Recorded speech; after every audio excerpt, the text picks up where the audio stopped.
Mit gondoltok, mi a közös Steve Jobsban és Linus Torvaldsban? A bullying. Nagyon kevesen tudják ezt, de a Linux és a Git atya a képen látható erős szavakat előszeretettel használja akkor, amikor olyan kóddal találkozik, ami az ő szakmai mércéjét nem üti meg. Sőt, ennél durvábbakkal is. Több ezres gyűjtemények vannak fönn az interneten. Nekem is van egy saját toolom, hát nem nekem, hanem nekem és a kollégáimnak. Ez a tool egy Infrastructure as Code tool, egy open source platformon alapul, aminek a Ansible a neve, a UI-ja egy AVX nevezetű szoftver, és adódik tehát a kérdés, hogyha én ezt a toolt, ami egyébként most nincsen túl jó állapotban, inkább rossz állapotban van, szeretném sikerre vinni, akkor nekem is a bullying eszközéhez kell nyúlnom? A válaszom az, hogy nem. Mielőtt megnézzük, hogy mi is a sikernek a kulcsa, nézzük meg, hogy mit jelent az open source, és mit jelent az, hogy inner source. Ugye az open source, a nyílt forráskód, az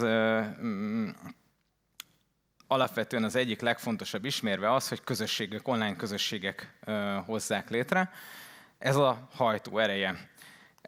Ezek az online közösségek nem egy felső vezetés által diktált útvonalon mennek végig, hanem a belső motivációjuk, a belső igényeik alapján találják ki, hogy milyen feature-ökre van szükség a termékben, és hogyan menjenek előre. Egymás között megbeszélik, hogy mire van szükség. Harmadik legfontosabb ismérvük, hogy általában ingyenesek vagy olcsók. Nem biztos, hogy a szoftverért kell fizetnünk, hanem esetleg egy hozzákötődő szolgáltatásért, de még mindig jóval olcsóbban kapjuk meg, mint hogyha egy piaci terméket kapnánk.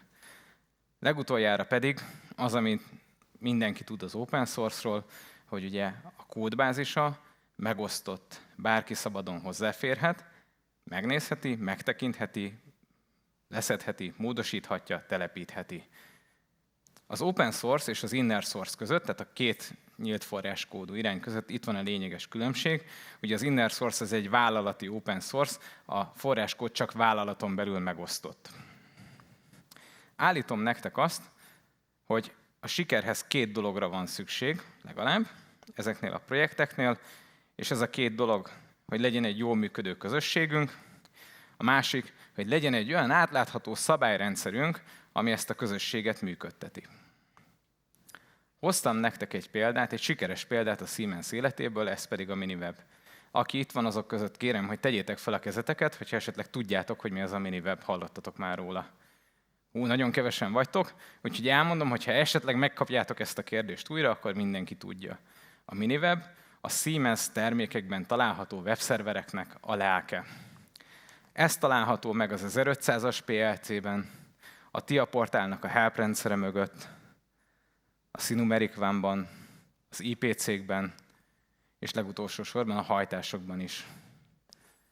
Emögött egy 4 fős fejlesztő csapat áll jelenleg, ők gondozzák az inner source terméknek a lelkét.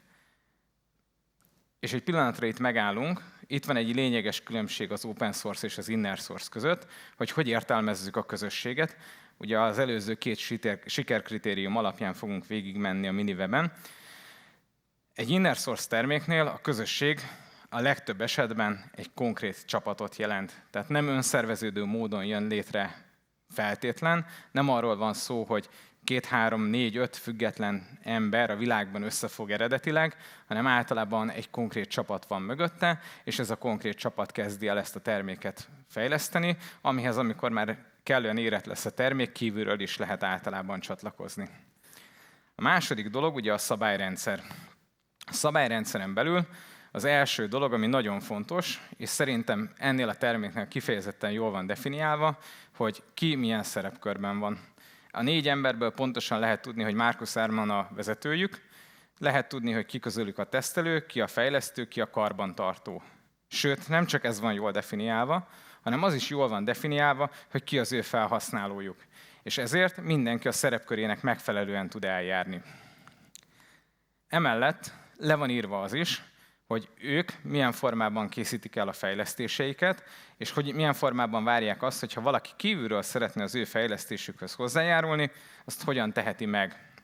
milyen kommenteket vár, milyen programnyelvet használjon, és még millió egy dolog le van írva ebben a contributions.md fájlban.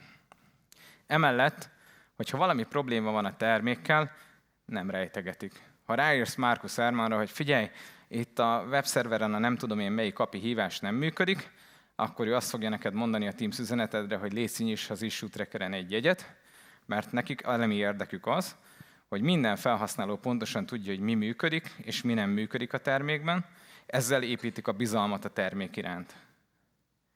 És emellett az is fontos, hogy amikor egy problémával találkoznak, azt meg is oldják.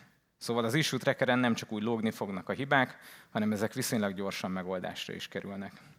Végül pedig, ha kívülről szeretnénk ehhez hozzájárulni, de belülről is igaz ez, van egy nagyon jól meghatározott döntési folyamat. Ez a döntési folyamat, amellett, hogy ugye technikailag ez egy pull request ugye a Giten, segíti őket abban, hogy eldöntsék azt, hogy az a kód, amit beküldtek, az megüti azt a mércét, azt a szintet, ami ehhez a termékhez kell.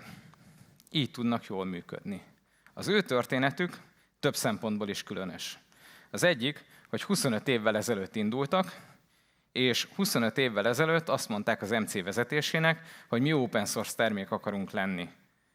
Akkor, amikor ez még ugye nagyon gyerekcipőben járt ez az egész open source mozgalom, és igazából az inner source mint fogalom nem létezett. 4-en odaálltak, és azt mondták, hogy ezt ők így akarják csinálni. És ami nagyon fontos, hogy nem csak azt mondták, hogy így akarják csinálni, hanem a vezetése az MC-nek azt mondta 25 évvel ezelőtt, hogy oké. Lehet, hogy 25 éve még nem voltak meg az eszközeik hozzá, de mára belenőttek ebbe a cipőbe, és azzal, hogy megkapták a tudatos vezetői támogatást, a Siemens egyik legsikeresebb open source vagy inner source terméke lettek, összesen 702 termékben használják föl. Szóval itt bejött egy új elem a sikerkritériumok közé, ami az open source termékeknél nincs. Ez pedig nem más a közösség és az átlátható szabályrendszer mellett, mint a tudatos vezetői támogatás. Ha ez nincs, akkor egy inner source projekt valószínűleg nem fog jól működni. De erre majd egy kicsit később még ránézünk. Nagyon jó, tök jó, Gyuri, hogy ezt így elmondtad nekünk, na de honnan vagy te ennyire jól értesült? Hát onnan, hogy amellett, hogy megkérdeztem Szombat István kollégámat, ő meg elmondta, hogy hogy kell utána nézni. Tényleg utána is mentem ezeknek a dolgoknak. Van egy olyan portál, az innersource.siemens.com. Ez a portál, ez gyűjti össze a Siemensen belül létező inner source projekteket, amik már egy bizonyos minőségi kritériumnak megfelelnek. Ennek a portálnak az üzemeltetői egyébként évente tartanak egy konferenciát, ezt Inner Source Summit-nak hívják, ahol egyébként a Miniweb is előadott, meg majd még mindjárt mondok egy példát, akik előadtak ott. Harmadrészt, hogyha konkrétan a kódbázisra vagyunk kíváncsiak, akkor a Code Siemens Common minden olyan projekt, ami Inner Source projekt, taggel van ellátva, és erre rá tudtok keresni, bele tudtok nézni a kódbázisába, le tudjátok klónozni, föl tudjátok használni.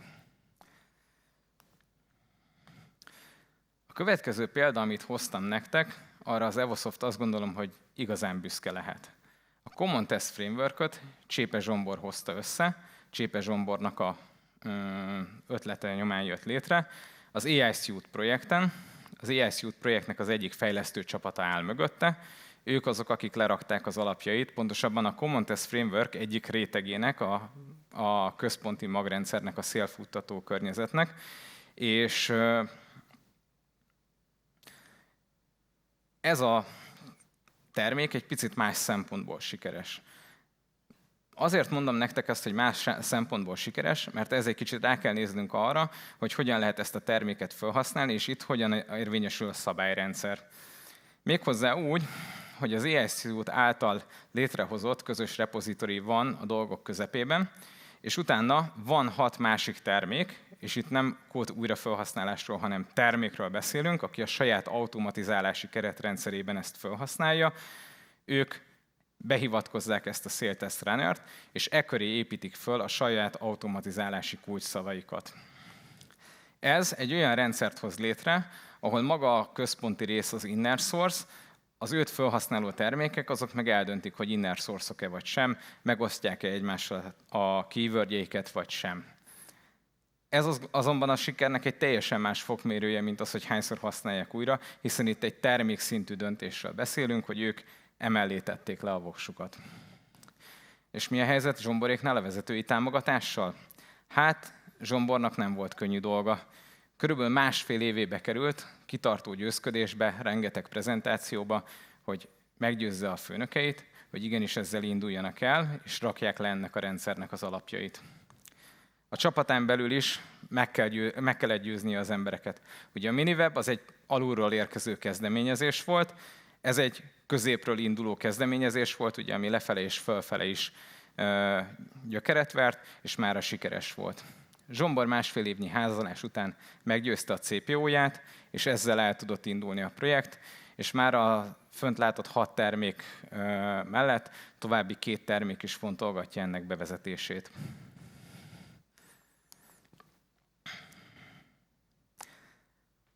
Ezt a mondatot, amit a szlájdon láttok, általában Winston Churchillnek szokták tulajdonítani, az online térben lévőknek mondom, hogy olvassák el, nézzenek át az AI-ról ide, mert lehet, hogy hasznos. És amit így érdemes erről a mondatról tudni, hogy hát nem mondott ilyet Churchill soha, ez egy városi legenda, nézzetek utána a történetnek, köze van a náci párthoz is, nagyon érdekes. De miért hoztam ide a statisztikát? Hát azért, mert nemrégiben kaptatok tőlem, pontosabban Dénestől egy levelet, amiben megkérdeztelek titeket arról, hogy hogy éreztek az inner source és open source termékekkel kapcsolatban, és készítettem egy második kérdőívet is, amit a TM körnek küldtem ki. Ezt a 2 kérdőívet a munkavállalóit 51-en töltötték ki, a vezetőit 25-en, nagyon köszönöm a támogatásotokat, és ebből a 2 kérdőívből hoznék nektek néhány érdekes információt. Az első, az a vezetői kérdőívből, az az, hogy mennyi időt fordíthatunk mi arra, hogy ilyen inner source, esetleg innovációs projektekkel fordíthassunk, és itt volt egy előzetes feltevésem, hogy azért az Evosoftban mondjuk azt, hogy átlagosan az emberek idejének 5%-a az rendelkezésre áll. Azonban itt hatalmasat kellett csalódnom, teljesen eltérő kép rajzolódott ki, mint amit én vártam. Valójában az emberek 72%-ának úgy van erre ideje, hogy leül a team menedzserével és megbeszéli, hogy oké, ezen valamennyit én dolgozhatok. Ma a Vantech Company és a Sharon lesz korábban el kell ezen gondolkodni, hogy biztos, hogy ez a jó irány, és hogy érdemes esetleg ezen csavarni, valamilyen szisztematikusabb hozzáállást képviselni. Ugyanígy megvizsgáltam azt is, hogy ez az allokált idő, amiben megegyeznek az emberek, az mennyire valósul meg. Itt is meglepődtem, hiszen alapvetően az esetek 75%-ában, ugye 2 része van a kördiagramnak, felé esetben alkalomszerűen, és az esetek negyedében pedig egyáltalán nincs arra lehetőség, hogy az emberek ilyenekben részt vegyenek. A harmadik dolog az a munkavállalói kérdőívből jön, ez pedig az érzelmeket vizsgálta. Nekem az volt az előzetes feltevésem, hogy nagyon sok negatív érzés kötődik ehhez a témához. És meg kell mondjam, hogy itt se volt igazam, de ennek viszont legalább örülünk. Egyetlen egy olyan érzés volt, ami nagyon-nagyon sokszor jelent meg. A munkavállalóknak az 5-öde volt az, aki azt mondta, hogy ő zavart és frusztrációt érez ezzel a témával kapcsolatban, és a szöveges válaszaitokból kiderült, hogy elsősorban ezt az adminisztráció okozza, egyesek úgy érzik, hogy ezeket a projekteket arra használjuk, hogy erőforrás problémákat fedjünk el, valamint az, hogy úgy gondoljuk, hogy ezek a projektek nem működnek. Sajnos az utolsó pontra rá tudok én is egy kicsit érzelmileg csatlakozni, mert azt látom, hogy azért nagyon-nagyon sok inner source projekt van fönt, és nagyon sok ezek közül nincsen abban az állapotban, hogy tényleg működő dolog legyen mögötte. Viszont etéren én nem láttam lényeges különbséget az open source és az inner source világ között. Volt még néhány érdekesség, ami nem annyira a számokból jött ki, hanem a szöveges válaszokból. Az első, hogy nagyon-nagyon sok helyen éreztétek azt, hogy ti akkor is, hogyha lenne olyan termék, ami a mi problémánkra alkalmas, a mi tooljaink kiváltására alkalmas lenne, mi akkor is saját megoldást akarunk fejleszteni. Ezt a saját projektjeimen is megtapasztaltam. nagyon sokszor volt az, hogy mi is úgy döntöttünk, hogy inkább csináljuk a saját projektet. A második, hogy az utóbbi időnek a hatalmas nagy digitális zajában nem nagyon marad energia arra, hogy ezzel foglalkozzunk. És az utolsó, egy nagyon érdekes gondolat volt, ez csak egy embernél jött föl, de én erre nem gondoltam, ez pedig az, hogy ha valaki megcsinál egy inner source projektet, és odarakja mellé a nevét, hogyha kilép a cégtől, akkor az a kód az ő nevétől elidegeníthető. Nem mondom, hogy ez a félelem nem jogos, de ez például még ezért nem biztos, hogy el kéne tántorítson minket attól, hogy ilyenekbe részt vegyünk. Szóval van min elgondolkodnunk, nekünk is, mint embereknek, és a vezetőinknek is. Végezetül pedig mesélnék egy kicsit a saját projektemről. Az utóbbi hetekben, hónapokban, ahogy készültem az előadásra, Geszti Péter és Diés László dala a Pál utcai fiúkból nagyon-nagyon erősen rezonált velem. Miért félnénk, miért élnénk, ha nem egy álomért? A mi termékünk nagyon sok mindenre alkalmas, amit mi csinálunk, de messze van attól a minőségi követelménytől, hogy valódi inner source projekt legyen.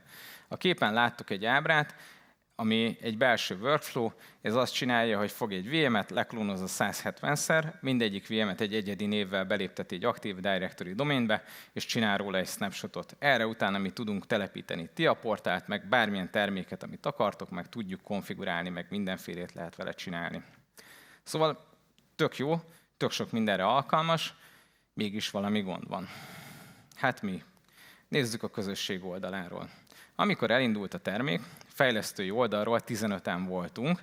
Ez az első olyan kick-off meeting volt, ahol megkérdeztük a projekten, hogy ki az, aki részt akar venni, és eljött 15 ember, és azt mondta, hogy szeretné ezt fejleszteni. A kezdeti lelkesedés mindig nagy, és ez tök rendben van. 3 hónap múlva ebből a 15 emberből 7 ember maradt. Ez egy 50 fős projekten még egy tök jó szám, azonban jött egy megrendelés változás, és hirtelen ott találtam magam, amikor a terméknek körülbelül az 1.0-ás verziója elkészült, hogy 3-an maradtunk.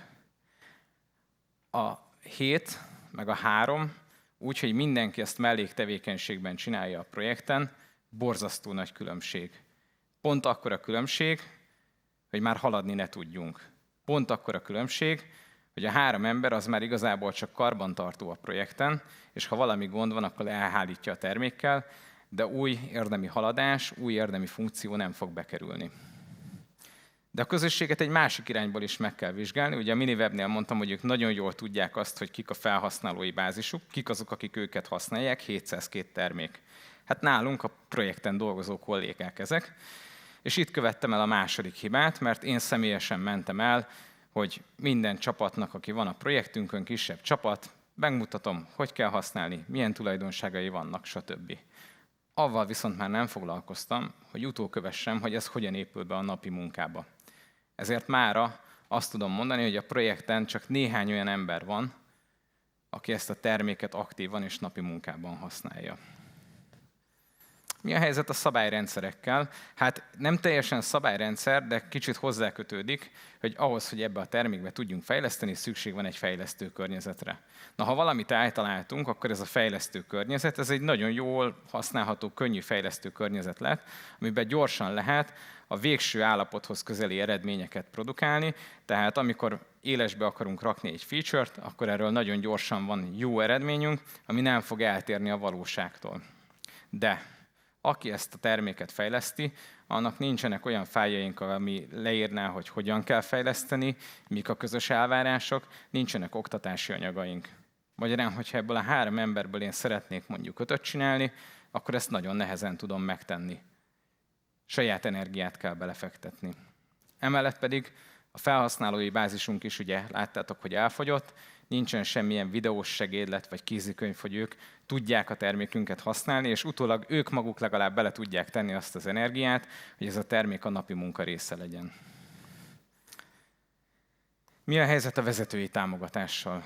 Hát itt egy hatalmas köszönettel tartozom a projektvezetőimnek, ugyanis az, hogy a projekten ők engedték, hogy a 15 ember az elején odaüljön és ezt csinálja, azt gondolom, hogy azt mutatja, hogy ők elkötelezettek voltak emellett. És egy tök jó dolog volt, tényleg nagyon élveztem ezt az időszakot. Azonban, amikor kiadtuk az 1.0-ás verziót, és még nem volt meg a létszámleépítés, fókuszt kellett váltson a projekt, és le kellett vegyük a kezünket erről. Elértünk egy pontot, és azt mondtuk, hogy ez a fókuszváltás után most egy kicsit megállunk, és másfele fordulunk. Ha a projektem szemszögéből nézem, ez egy teljesen rendjén való történet. Ha a termék szempontjából és abból a szempontból nézem, hogy nekem az az álmom, hogy ebből egyszer egy inner source projekt lesz, hát ez az egyik legrosszabb dolog, ami történhet. Adódik tehát a kérdés, hogy miért? Miért folytassam? Vagy miért élnék, hanem egy álomért? Azért, mert átnéztem rengeteg inner source projektet, és meg kell mondjam, hogy legnagyobb meglepetésemre még csak hasonlót se láttam. És azokhoz a feladatokhoz, amiket meg kell oldanunk, nincsen más eszközünk. Kénytelen vagyok hinni benne. Egy pillanatra visszamennék Linus Torvaldshoz, akiről egy nagyon rossz képet festettem le az elején. Bullying. Nem túl kedves, ugye? De egy embert ne csak egy tulajdonsága alapján ítéljünk meg. Linus Torvalds hisz a közösségekben, és állítja, hogy se a Git, se a Linux nem lenne ott ma, ha nem lennének a közösségek. Olyannyira fontos ez, hogy amikor Linus Torvalds pár évvel ezelőtt elment személyiségfejlesztésre, hogy ne a bullying legyen az eszköze akkor, amikor ilyen problémákkal találkozik, akkor nem omlott össze a Linux. 1 évig nem dolgozott benne, és semmi baja a Linux kernelnek, gyönyörűen fejlődött tovább. Azt szeretném, bocsánat, hány pszichológusra van szükség egy villanykörte kicseréléséhez? 1-re. De a villanykörtének kell akarni a változást. Azt szeretném kérni, hogy amikor elmentek erről az előadásról, legyetek ti a villanykörték, és gondoljátok át, hogy ti hogyan tudtok hozzájárulni a közösségekhez, az inner source közösségekhez, hogyan tudtok segíteni abban, hogy átlátható szabályrendszereink legyenek, amihez könnyű kapcsolódni, amiben könnyű létezni, és a vezetőinket szeretném megkérni, hogy gondolják át, hogy hogyan tudják ezeket a kezdeményezéseket támogatni. Köszönöm szépen a figyelmet!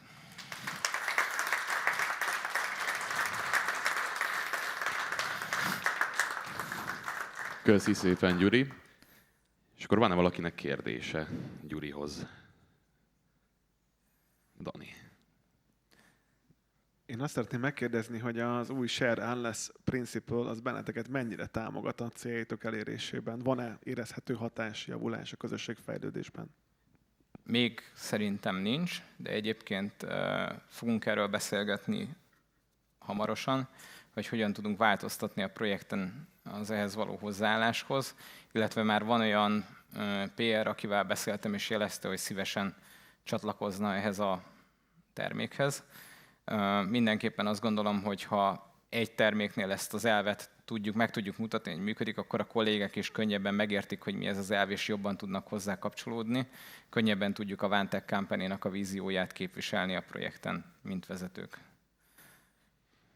Köszönjük. Nekem van egy, hogy tudsz még esetleg kiemelkedő inner source projekteket Igen, mondani? tudok, van több is. Az egyik, ami szerintem egy nagyon szép projekt, az a Industrial Edge Device-oknak a base image-e. Az ugyanis már nem csak inner source, hanem ő addig fejlődött, hogy egy open source projekt legyen. Úgyhogy ez már nem csak a vállalaton belül, hanem a vállalaton kívül is. Ezen kívül nagyon-nagyon meglepő volt számomra az, hogy nagyon kevés olyan projekt van, ami jól átlátható. Ezek közül még, ami kiemelkedő volt szerintem, egy olyan projekt, ami a szféra szabályokat, tehát a cybersecurity szabályokat foglalja egy keretrendszerbe, tehát amikor kijön egy új cybersecurity szabálycsomag, hogy könnyű legyen adaptálni. Erre van egy repozitori, ahova előre elkészítik ezeket a skripteket, illetve a Office gépek idézőjeles lecserélésére szóló mLinux projekt is egy kiemelkedő projekt, ami mind kontribúció, mind dokumentáltság minden szempontból szerintem nagyon jól meg van csinálva. Jó, köszi.